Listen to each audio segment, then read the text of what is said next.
Magandang gabi sa akin kinarukunan. Hulaan nyo na sana. Pag nakulaan nyo, i-kiss ko kayo.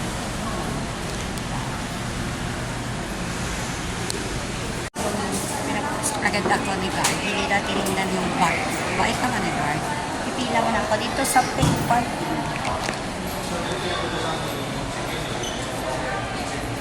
Ayun lang, ang tagal pang hanapin. Yes, nakita ito.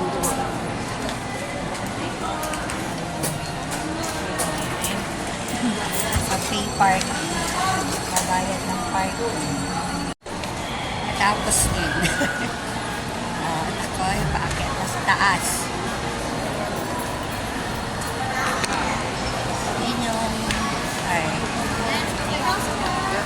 Ang inyong makulaan, nasaan ako? I-date. O, diba? I-date ko pag nakulaan nyo nasaan ako. Asawa ka later. I'm going to walaan nyo. Diba? Mainit kasi ako sa bahay. Nakatulog ako after class. Napagod ako. Oo, dapat kanina po pala dito. Kaya na sobrang pagod. Tulog ko na ako ng mga 2 hours. Pagkagising ko, ayan, nag-prepare ko. Kaya kailangan ko talagang pumunta dito dahil bibili ako.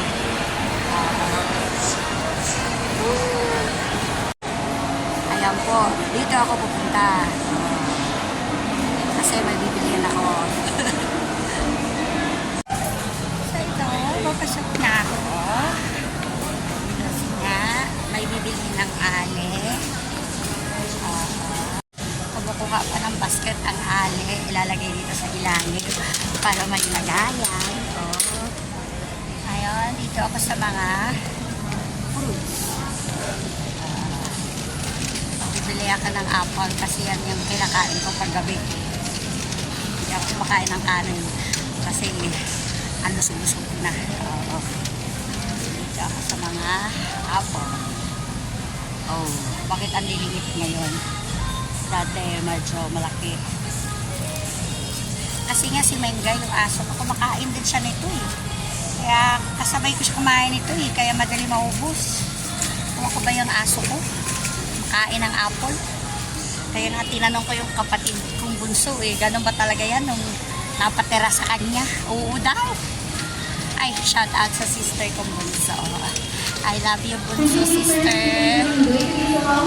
I miss you. Ayun, gulay. Nakabili na ako doon sa mini palengke malapit sa amin. Nandoon na sa compartment ng aking e-bike. Kaya, ano ba ba?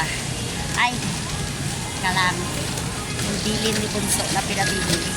Hindi naman marami yung bibili. Ay, teka lang, maghanap muna ako ng pintapa kasi nung huling ayun.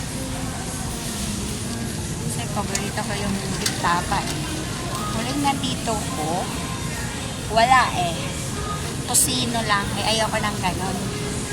Ayun, meron. Very good. Ayan po. Yung Pure Foods na beef tapa. Diba? Sino nakadaan? Wala po ito. At least ngayon madami.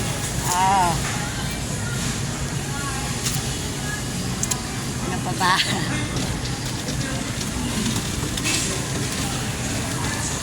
Wait lang sis. Nagme-message si sis Victoria. Handali lang sis ha. Naka-video ako at ako'y namimili. At meron pa akong hinahanap. Mamaya sasagutin kita pagkatapos ng aking video. Dahil pagdating kita ko dito sa SM. Dahil pagdating ng 9, ano na, mamadaliin ka na nila kasi magsasara na sila. Ganon sila eh. Kala. Ano ba yung aking kailangan? Ay, bibili pa pala akong trash bag. Ubus na pala yung trash bag sa bahay. Kasi, every Wednesday and Saturday kasi dumadaan yung truck ng basura sa amin. Oo. Kaya sa isang linggo, 2 trash bag yung nawawala. Kaya, hindi naman akong trash bag. Ay. Wait sis.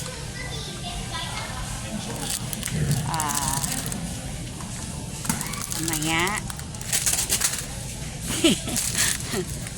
Saka lang. Kasi may kinukuha. Wait lang. Sasagutin kita. Teka lang. Oo. Nagbibideo pa lang ako.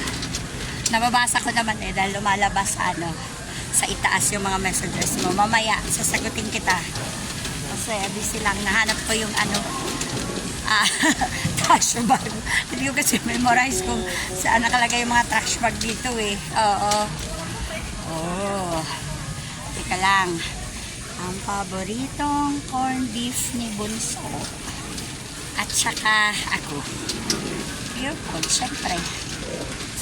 Ayoko kasi ng iba. Ngayon, ang binibili ko, yung dalawahan na, yung save, pinopromote ko ang Pure Foods ha. Bayaran nila ako. Yung ganito na, dalawahan. Save 10 pesos. Kaysa bumili ka ng isahan. Oo, eto, makasave ka ng 10 pesos. Ano ba? Yun lang. Kasi, hindi ako bibili ng tinapay ngayon. Kasi maano na naman si Bunso. Kakain na naman ang kakain. Pag merong lusog-lusog niya na. Kaya, kailangan hindi lagi meron. Yun, ang saan kaya ang trash food? Baka makalimutan ko, daldal ko. Oo. Sige, mamaya na ulit.